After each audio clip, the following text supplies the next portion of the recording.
Olá, no meu grupo é o Adriel e o Vinícius, Tomé Vieira. A gente vai apresentar hoje sobre o kart pole, sendo o kart pole, ele é a segunda versão agora do ambiente da biblioteca Jim, foi criada pela empresa OpenAI, essa que o Elon Musk comprou atualmente. O kart pole V1, consiste de um pêndulo que ele é sustentado, um pêndulo invertido, que ele é sustentado por um carro que pode mover na horizontal, ah, direita e esquerda, e que tem como objetivo manter esse pêndulo equilibrado em 90 graus. O objetivo do ambiente é manter esse poste equilibrado, aplicando as forças adequadas no pivô. Bom, e o sistema de recompensa do kart pole se dá pelo aprendizado por reforço, em que ele vai ganhando mais um conforme vai deixando o poste equilibrado por um certo período de tempo. Assim como no exemplo passado em sala de aula, em que o agente tinha que seguir por um dos caminhos até chegar no ponto verde ou vermelho, e ia ganhando, ia somando pontos. Aqui no caso é somado mais um para cada vez que ele consegue deixar o poste equilibrado num certo período de tempo. Então, o objetivo do trabalho é justamente resolver esse problema através do aprendizado de reforço, utilizando também rede neural, os dois trabalhando junto para poder fazer com que o carrinho mantenha o poste equilibrado o maior tempo possível. Assim, ele aprendendo através do reforço, através dos erros dele e aprimorando. Então, como técnica foi utilizada o aprendizado por reforço, em que as suas ações são basicamente ir para a esquerda e ir para a direita, são as ações disponíveis. E como começa inicialmente, a partir do ponto inicial, começando todos zerados, não temos valores ainda para trabalhar, ele toma decisões aleatórias. E com base nesses resultados gerados, ele toma a decisão de que se ele repete a ação ou não. Então, através desse reforço, através do aprendizado, ele vai evoluindo e vai traçando o melhor caminho, a melhor sequência de passos que ele pode fazer para garantir uma melhor utilidade. Juntamente com o aprendizado por reforço, foi utilizado dentro do agente um algoritmo de uma rede neural que interpreta os valores que são repassados pelo ambiente kart-pole, que são os estados. Nesses estados, o kart-pole ele passa sua posição, a velocidade que tem, o ângulo do poste e a velocidade angular.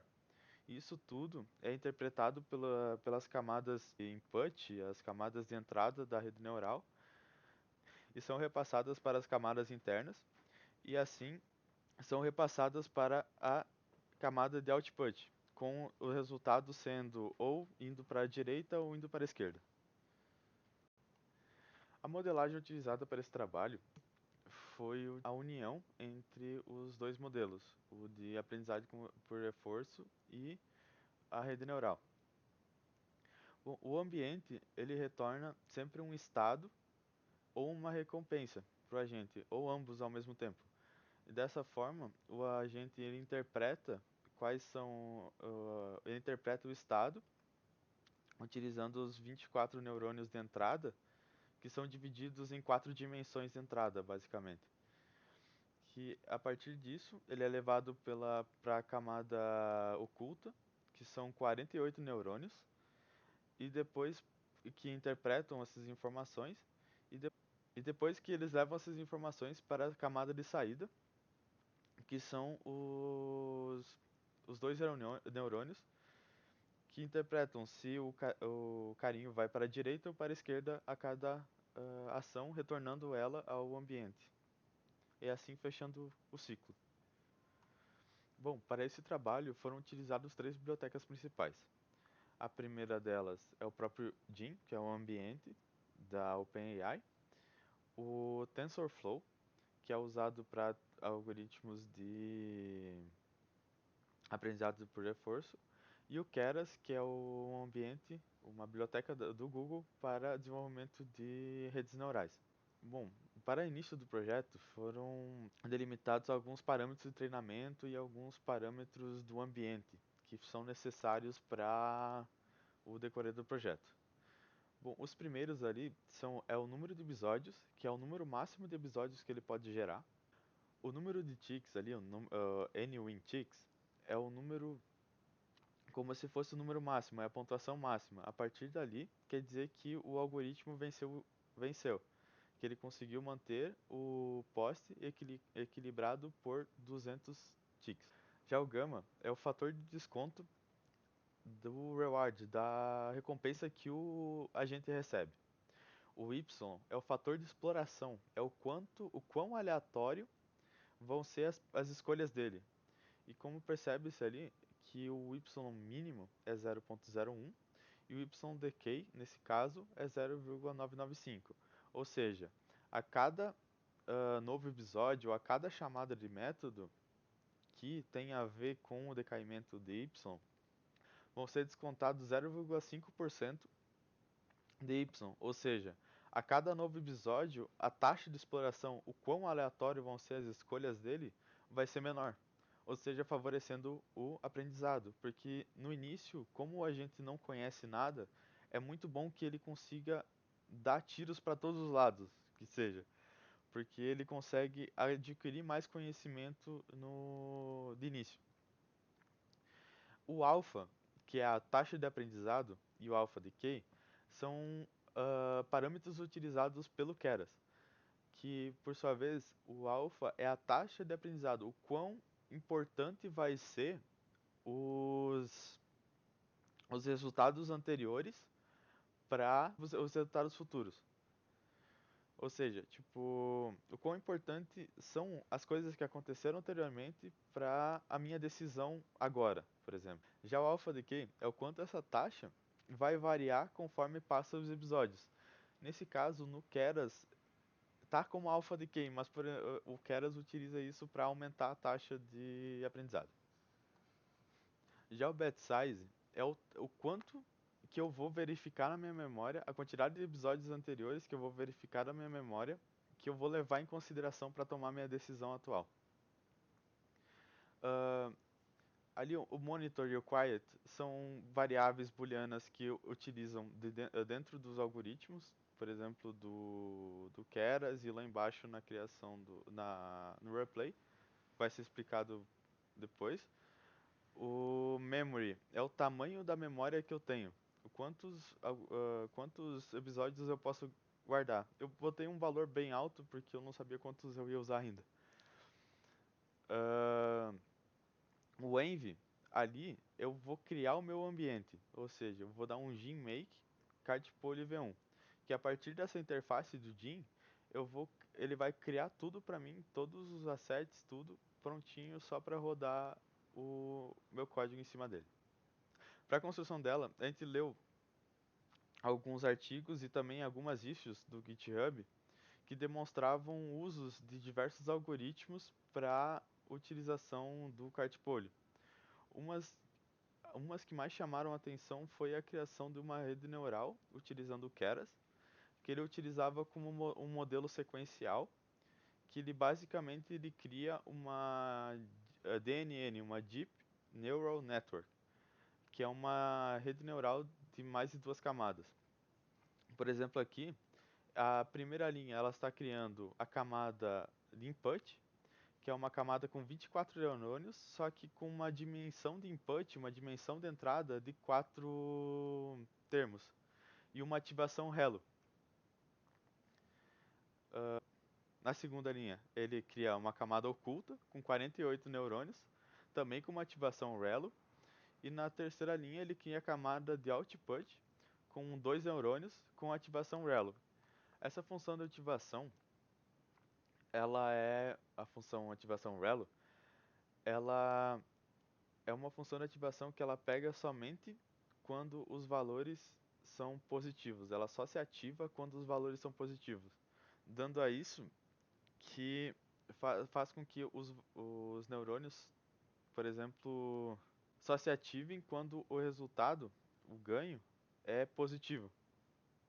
Dessa forma, nos neurônios de saída, só se ativariam o lado que tem o resultado positivo, levando a recompensa mais alta. Já o Model Compile, ele é o interpretador do aprendizado do agente.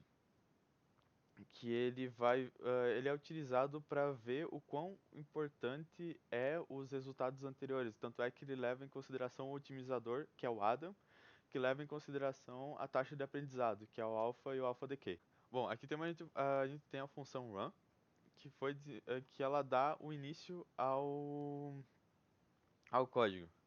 Bom, de início ela cria um deck com 100, um deck de scores com 100, tamanho 100, e um for que dá início a um for in range de 1000 episódios, que ele vai rodar todos os episódios.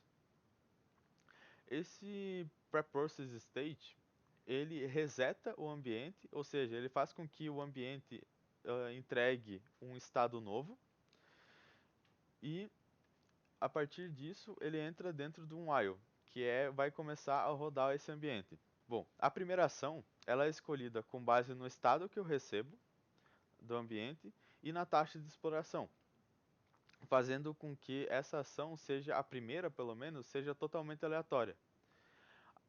Bom, a partir dessa ação, o ambiente vai me retornar o meu próximo estado, minha recompensa e se esse estado terminou ou não.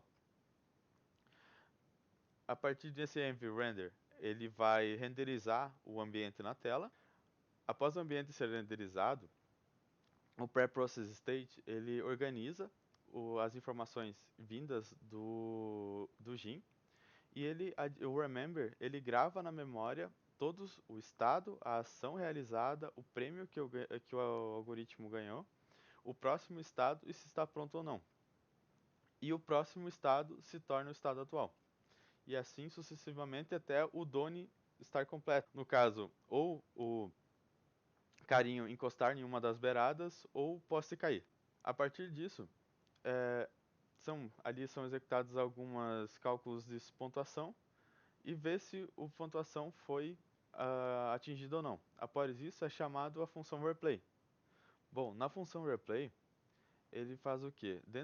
Ele vai pegar uma ação dentro da memória e nessa ação ele vai comparar com a previsão do estado atual, comparando isso com ações de desconto, entre outros. Além de comparar com essas outras ações adquiridas na memória, ele vai pegar a ação predizida pelo agente e vai comparar as duas, sendo qual tem uma recompensa maior. E nisso ele vai executar a ação dentro do ambiente e vai descontar o YDK. Bom, aqui nós podemos ver um gráfico gerado pelo Excel com base nos valores do teste 1, em que na parte de baixo nós temos o número de episódios, de 0 até 1000, e na parte da esquerda nós temos a pontuação atingida pelo nosso agente. Bom, inicialmente, como ele não sabe muita coisa, ele não sabe nada, como ele já faz movimentos aleatórios, inicialmente ele tem um aprendizado ruim. Conforme ele vai vendo as decisões ruins e as melhores com base no quanto que ele tem de recompensa, pode ver que vai subindo ali. Então, a partir de 200 episódios, já estava conseguindo cerca de 30 pontos. Então, vai subindo. Com 500, ele já conseguiu uns 75 pontos.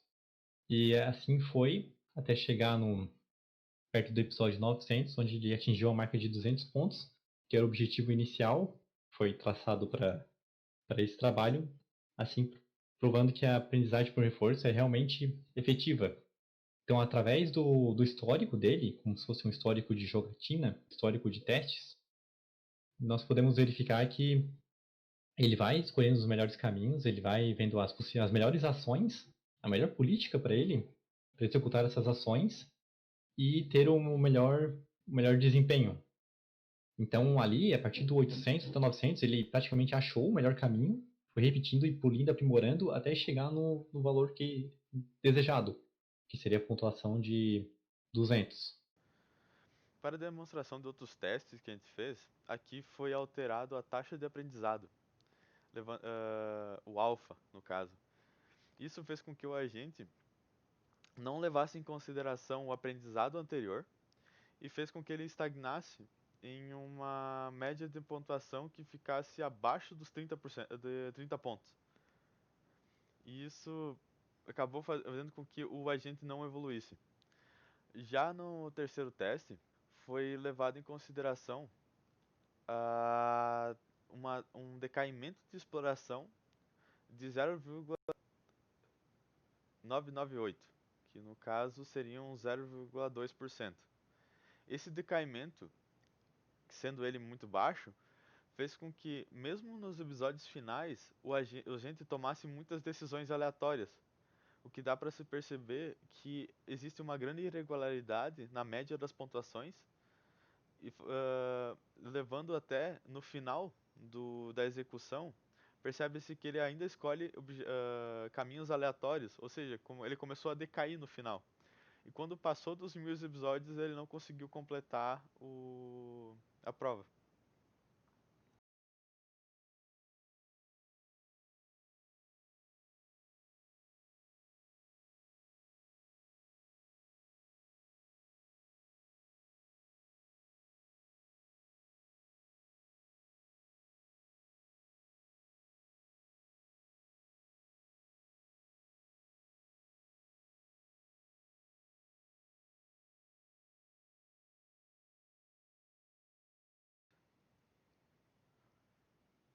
Bom, então para fechar com as considerações finais, eu só queria dizer que na questão do executável, tivemos alguns problemas para fazer a criação do mesmo, até porque o suporte devido às bibliotecas e o que foi instalado não teve, né? Não foi um dos melhores, o que proporcionou a gente a não conseguir gerar esse executável. Mas enfim, tem o vídeo, funcionou certinho, conseguimos fazer um time-lapse como está sendo mostrado e representar o software. Então a questão da dificuldade teve um pouquinho com base em como nós não tivemos aulas práticas, tínhamos que buscar muita coisa e aprender a usar bibliotecas e ferramentas para fazer. Além de as ferramentas terem um alto custo de GPU e CPU, que se fossem computadores piores levariam muito mais tempo para ser feitos.